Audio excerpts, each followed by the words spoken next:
नमस्कार दोस्तों, स्वागत है आपका सीपी स्मार्ट क्लासेस में। दोस्तों, बड़ी अपडेट है बिहार लोक सेवा आयोग की तरफ से और यहाँ पे क्लियर किया गया है, शुद्धि पत्र दिया है, आवश्यक सूचना दी गई है। विज्ञापन संख्या 26/2023 अध्यापक नियुक्ति प्रतियोगिता परीक्षा।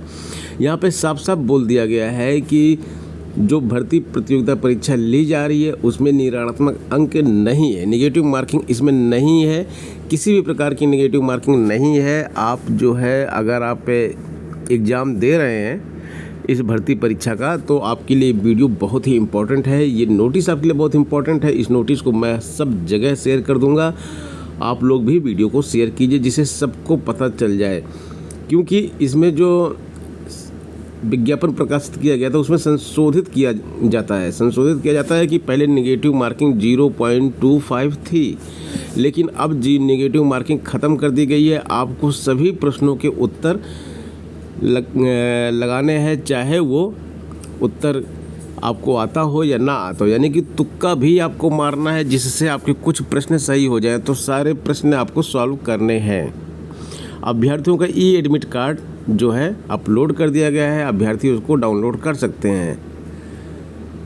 ऐसे यहाँ पर एक चीज़ और लिखा गया है कि कतिपय अभ्यर्थियों द्वारा सूचित किया गया है कि ई एडमिट कार्ड में अद्यतन फ़ोटो अपलोड करते समय गलत फ़ोटो अपलोड होने के कारण ई एडमिट कार्ड में द्वितीय फ़ोटो एवं व्यक्ति का फ़ोटो दर्ज हो गया है। तो जिनका फ़ोटो दूसरी आदमी का दर्ज होकर आ गया है, ऐसे अभ्यर्थियों को गलत फ़ोटो एडिट कर सही दोबारा अपलोड करने के लिए अंतिम अवसर प्रदान करते हुए आयोग के डैशबोर्ड पर दिनांक 18/8/2023 से 20/8/2023 तक एक लिंक दिया गया है। इस लिंक के आधार पे आप अपनी फ़ोटो दोबारा अपलोड कर सकते हैं और इसी तरह से सभी अभ्यर्थी प्रत्येक पाली में ई एडमिट कार्ड की एक अतिरिक्त प्रति अपने साथ परीक्षा केंद्र ले जाना सुनिश्चित करेंगे। यानी कि एडमिट कार्ड की आपको 2 प्रति लेके जानी है, 2 एडमिट कार्ड आपको लेके जाना है। सभी अभ्यर्थी 20/8 तक अपना ई एडमिट कार्ड निश्चित रूप से डाउनलोड कर लें। परीक्षा केंद्र कोड के संबंध में विस्तृत जानकारी 21/8 को उपलब्ध कराई जाएगी।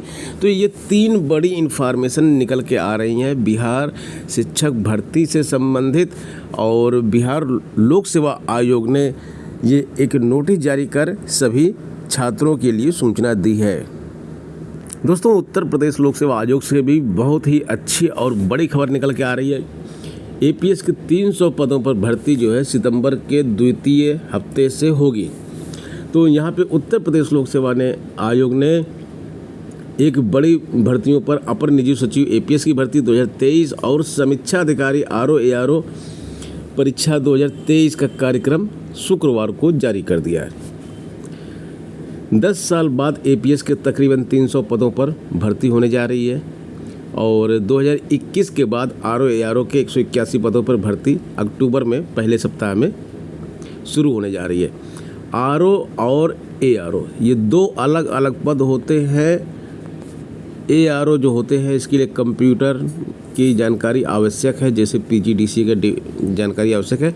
आरओ के लिए कुछ भी कंप्यूटर का ज्ञान जरूरी नहीं है, इसके लिए सिंपल आपका ग्रेजुएशन हो किसी भी विषय से। अगर आपने ग्रेजुएशन किया हुआ है तो आप इस फॉर्म में अप्लाई कर सकते हैं। और फीमेल कैंडिडेट्स जो है उनके लिए आरओ और एआरओ की पोस्ट बहुत ही अच्छी होती है, पीसीएस के जैसी पोस्ट होती है। तो जिन छात्र छात्राओं को आरओ एआरओ यानी कि समीक्षा अधिकारी और सहायक समीक्षा अधिकारी के बारे में जानकारी ना हो, वो सीपी स्मार्ट क्लासेस के वीडियो क्या होता है आरओ एआरओ को सर्च करके देखें, उसमें पूरी जानकारी दी गई है। बाकी जो हमारा मोबाइल एप्लीकेशन है उस पर भी आरओ एआरओ की टेस्ट सीरीज है, वहाँ से भी आप देख सकते हैं। और किसी अन्य प्रकार की क्वेरी के लिए आरओ एआरओ के संबंधित हमसे संपर्क कर सकते हैं।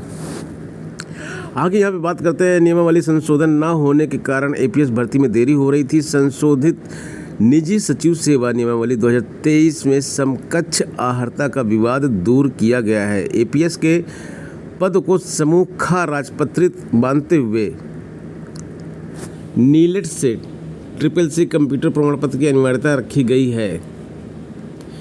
एपीएस में ये CCC इसमें मांगा जाएगा और ये CCC करना है। सम्मिलित राज्य कृषि सेवा परीक्षा 2023 के लिए भी जल्द विज्ञापन आएगा। पहले कृषि सेवा के 564 पदों के लिए 2020 में भर्ती आई थी। आवेदन शुरू हो इससे पहले आप सभी को OTR कर लेना है भाई। तो OTR के लिए आपको ये वेबसाइट दी गई है, यहाँ पे जाके OTR की यानी कि 1 टाइम रजिस्ट्रेशन आप सब करके रख लीजिए, जिससे कि जब ये भर्ती आ रही है तो उसी समय जो है आप यहाँ पे कर सकते हैं। 1 दशक की देरी हुई तो ओवर एज हो गए अभ्यर्थी ओवर एज तो हो ही जाएंगी। जब 10 साल बाद वैकेंसी आएगी तो ओवर एज होना लाजमी है, उसमें कोई दो राय नहीं है, क्योंकि 10 साल से आप अगर इंतज़ार कर रहे हैं भर्ती का तो आप ओवर एज तो हो ही जाएंगे।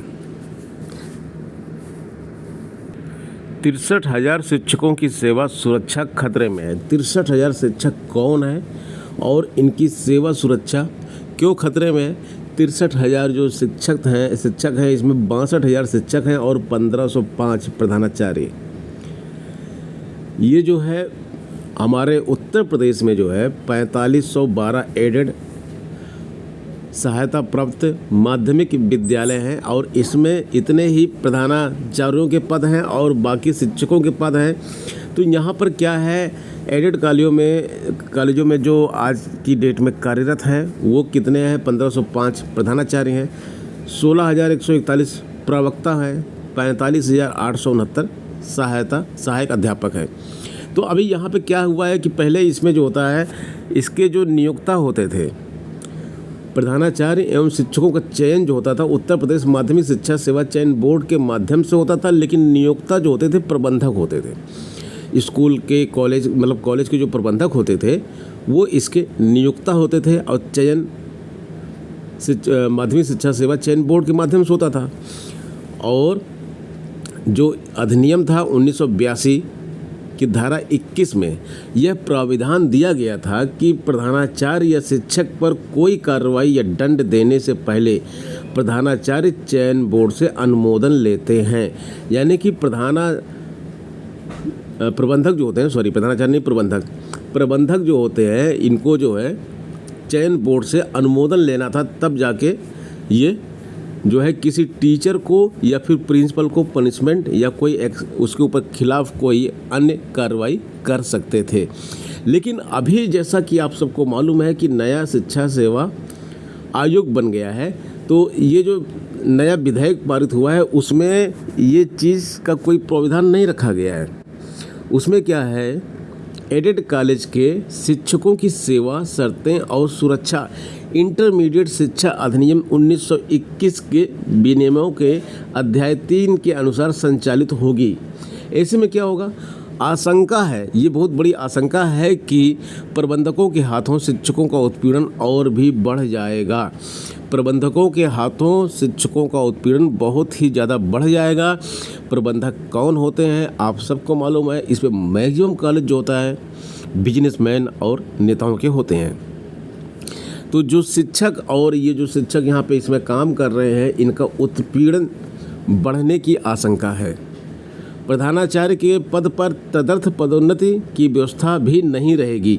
अभी तो क्या होता है कि जैसे किसी स्कूल में प्रधानाचार्य किसी कॉलेज में प्रधानाचार्य नहीं है, जैसे आप देख रहे हैं यहाँ पे 4512 तो यहाँ पे कॉलेज हैं, लेकिन प्रधानाचार्य कितने कार्यरत हैं? 1505 केवल। 1505 क्यों है? हर कॉलेज में एक प्रधानाचार्य होना चाहिए, तो इतने सारे पद खाली पड़े हैं। और जब इतने सारे पद खाली पड़े हैं तो वहाँ पे प्रधानाचार्य का काम कौन देख रहा है? जो भी सीनियर टीचर है उससे कॉलेज का वही प्रधानाचार्य का काम देखता है और उसको प्रधानाचार्य की स्केल मिलती है, लेकिन आगे जो व्यवस्था की जा रही है पदोन्नति की उसमें उसको स्केल नहीं मिलेगी। तो ये सारी चीज़ें हो रही हैं और इन चीज़ों पर जो है अब शिक्षकों की नज़र गई है और वो इसके लिए ज़रूर अपने हक के लिए आवाज़ उठाएंगे।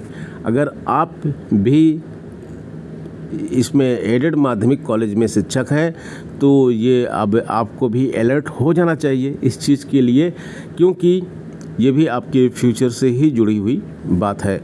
और अगर आप इस भर्ती परीक्षा की तैयारी करते हैं तब भी आपको अलर्ट होना चाहिए। राजकीय शिक्षकों ने यानी कि जीआईसी के जो टीचर होते हैं उन्होंने 62 साल सेवानिवृत्त का विकल्प मांगा है। उन्होंने बोला है भैया हमको जो है 60 साल में रिटायर मत करो, हमको 62 साल में रिटायर करो, क्योंकि अभी हम जो बात कर रहे थे एडेड माध्यमिक व बेसिक शिक्षकों की, एडेड माध्यमिक शिक्षकों की बात कर रहे थे और बेसिक शिक्षकों के पास भी दोनों के पास 62 वर्ष का अवसर रहता है नौकरी करने का, लेकिन राजकीय में 60 साल में ही रिटायर कर दिया जाता है।